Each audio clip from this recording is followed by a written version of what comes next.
All right then. Hello everybody and welcome to the UK Zoom call under control. I am here with Peter. Gwen is assuming the naughty chair again. And so I greet you all. And as I understand, Henry has got something he would like to share first. So I'll give him the opportunity to speak first, if he will. So this is like a little excerpt from my book that Dwayne suggested I share. So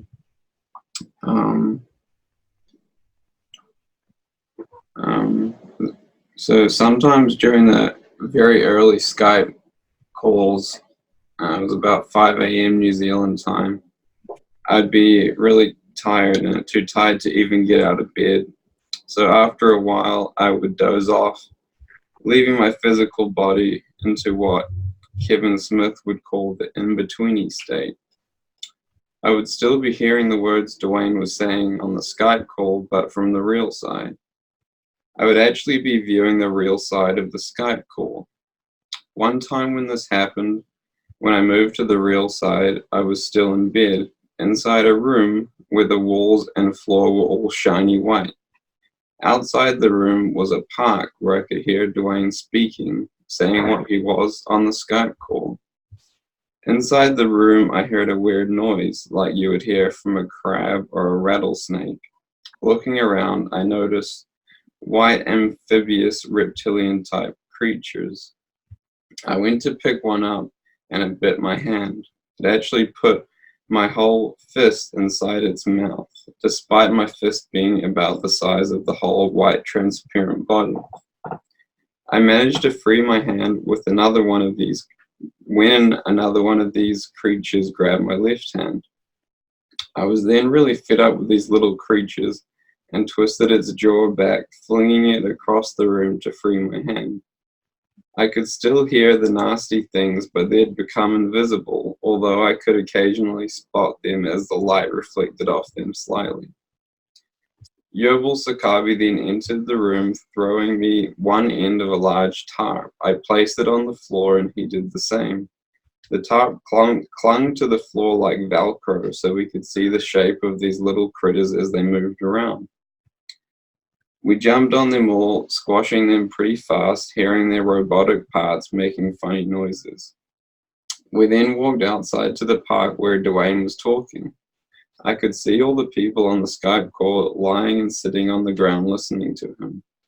There were probably 20 or so younger people I hadn't yet met physically, and a few small groups of different ETs, Orions, Sirians, Pleiadians, Arcturians, etc., all standing around. Looking around, I saw we were at the real side of a Nations United Universal University campus. It was next to the ocean with lots of fruit trees, flowers, and things all around. Still listening to Dwayne, I walked behind him to get a better view of the ocean. I was on a cliff with a cool, natural pathway down to the water where I could see some people getting into the water to go scuba diving. And looking further out, I saw a point break with some surfers catching some nice waves. Turning back towards Dwayne, I saw more new students wanting a real education about their five bodies, creation, and their real awareness, approaching to hear Dwayne speak. I noticed all the real guides were sitting on a hill above the park, having popped in to see how things were going. I could see so many beings from different places and throughout creation were being prepared from the real side to support the wonderful, all-natural humanitarian projects we are doing on Earth, so they can have the opportunity to wake up all the way with us. I sat down in front of Dwayne to listen with everybody else when I heard Kelsey's voice from my physical body as the Skype call was ending and everybody was singing the new you. I returned to my bed on Earth and sang, New You. Okay, and I might read another one next time. Hello everybody, it's me again, bringing things down to a more mundane level as usual, with some rather boring dreams, but Two actually I've had within the space of about a week, so very similar in some ways, such that I thought I'd read them one after the other for comparison purposes and what things I wanted to, points I wanted to discuss about them. Sorry, I have to apologise in advance, my throat's really killing me at the moment. Right, I hope you can understand what I'm saying. Right, first dream. Gwen and I were indoors getting ready to go out. I was aware of, but don't remember seeing clearly, young children. As we approached the front door, I could see the shape of a man through the frosted glass. Excuse me. I opened the door and two men stood there, one slim and somewhat rat-faced, and the other of stockier build. The slim one looked a bit scruffy, while the stocky one wore a grey suit. Saying nothing, they walked straight in and went into the front room. The thin one, who seemed to be in charge, plonked himself down in an armchair, staring deadpan into space. The stockier one remained standing sideways onto me. Although I could not see his face, I got the distinct impression of embarrassment and that he really didn't want to be there. Despite numerous protestations and questions from me, the slim man remained motionless and said nothing. Nothing else seeming to work, and much as I hate violence in any form, I seized his tie, a blue, straggly thing, with a view to pulling him up by it. But it didn't seem to be tied properly and came away in my hand and dropped to the floor. All the time, there was a feeling of menace about them, but especially the thin one, who was quite robot-like, excuse me, in behaviour. I suppose by their very demeanour, especially the thin one, they seemed to suggest, at the very least, affiliation with dark forces, though by definition not men in black. Indeed, the blue tie suggested something to do with the guys, but it seems to have, I'm turning over the page here, seems to have been a false connection, perhaps a deliberate subterfuge which was easily seen through when it fell apart in a crumpled mess. As a house symbolises the personal side, it suggests some kind of personal invasion, which I was unable to resist, unlike the Neanderthal I managed to block from coming in an earlier dream some weeks ago. Perhaps it is a warning to be aware of stirring up antipathy by taking the risk and pursuing new you matters. If so, I shall grit my teeth and not be put off. There's no going back now. The second dream, which I'll go straight into because of the similarities. In this dream, we were in the front room again when a bright blue van pulled up outside. It pulled in so close it filled the two windows and blocked everything else from view. In fact, it was only a foot or so from the house. And then two men appeared from behind us. They had apparently entered from the back of the house. Both were dressed the same, with blue t-shirts that matched the van and were of average build, probably in their 40s, and balding. They told us they had been asked to collect a wardrobe, something of which we had no knowledge, and then the dream ended. On discussing this with Kevin, he made the point that entering the house or personal self from the back door represents entering the subconscious. The blue colour is clearly indicative of the real guides. It was as if they were indicating that, unlike in Dream 1, these were the real deal. The wardrobe suggests to me getting rid of old suits of clothing, meaning the tap lines of past lives, something I can well believe I need to do. Perhaps Dwayne would like to comment on that, please. That was excellent, Peter. Yes, we all go through this constantly. The house is the personal self, and yes, you kids are seeing it very good. And yeah, the wardrobe in the closet. In other words, from lifetime to lifetime, we bring these ideas with us, and it's okay. What you're doing is you're gradually waking up and recognizing what's going on. You need to go through these things. things to recognize what you've been through and where you are now in comparison. So it's all okay. You have these experiences to compare, and then from that comparison, you decide your life, your next step, or whatever. See, so now you see what's going on, and you decide from there. So it's, you know, it's like people can see that, excuse me, the earth is being poisoned. Do they want to just go on with their normal lives, or do they want to try and figure something else, figure something out? It's like, hey, what's going on here? You know, start to talk to people, start to investigate, start to do something, or just go back to sleep to your 9 to 5 routine, whatever. So again, you constantly have these experiences, and you decide. So it's more than just having the experience. This is what many people get caught up in, is that yes, they have the experiences, but from that, okay, you know, we're all in creation to eventually recognize this isness life is.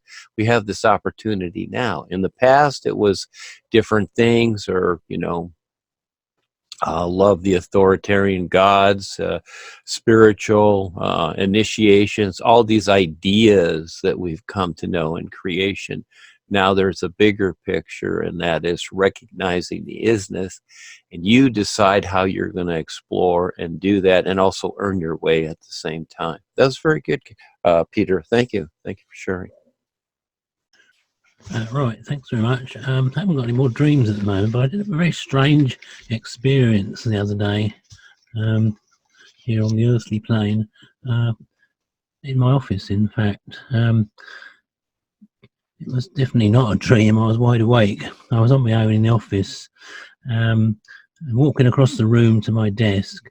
I happened to pick up my nearby nearly empty tea mug and went to take a swig. As it reached my mouth, a strange shriek seemed to come from the cup, quite loud and rather weird. I found myself saying out loud, "What the hell was that?"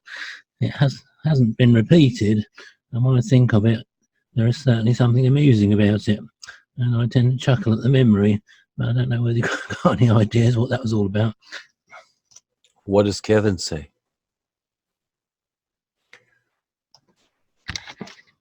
Well, for me, it sounded like the sort of phenomena that I encounter when I go in the in-betweeny state, when I'm between wake and asleep.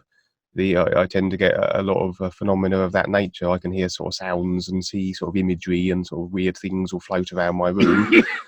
So I think I suggested to Peter that it was quite possibly that he may have inadvertently slipped into the same state and just heard some sound or voice that was coming in from a different life level.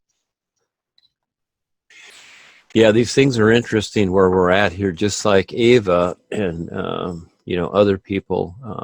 The little stinkers will pull you out of time also. That's what they did to Ava. They pulled her out for a moment, tripped her, broke her arm, etc. And so again, in the personal self here, yes, we have all these things called strange phenomena, but maybe there's a product called living tea also, and the tea didn't want to be drank. So I don't know. So you people are in the UK. You people, things are funny over there. So, yeah, they will sneak in between, you know, time frames and do these things. So we're all having these things. I go through them too. My thing is where basically I'm out on my bike and there are blind corners when I come to a street or something, and 9 times out of 10 there is a car right there. Okay, so it's a setup to where if I don't really watch that corner, I'll get hit by a car.